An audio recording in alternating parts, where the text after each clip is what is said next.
High blood sugar کے گھریلو علاج۔ 1 چمچ میتھی دانہ رات بھر پانی میں بھگو کر صبح پی لے۔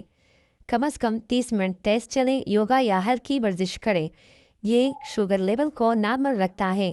کریلے کا جوس، جامن کے بیجوں کا پاؤڈر اور دال چینی کا پانی شوگر کو کنٹرول کرنے میں معاون ہے۔ دلیا اور فائبر۔ صبح کے ناشتے میں دلیا شامل کریں۔ سبز سبزیاں کثرت سے کھائیں۔ لیموں، پانی اور بیجوں والی غذائیں مفید ہیں۔ روزانہ 8 سے 10 گلاس پانی پیے۔ قدرتی غذائیں شوگر کو متوازن رکھنے میں مدد دیتی ہیں۔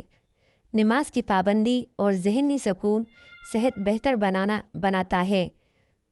اللہ سے شفا کی دعا مانگے اور صدقہ دیں۔ روزانہ سورہ الفاتحہ اور آیت الکرسی پڑھیں۔ پانی دم کر کے پی لیں، انشاءاللہ شفا ہوگا۔ اگر ویڈیو اچھی لگی ہو تو چینل کو سبسکرائب اور ویڈیو کو لائک کریں۔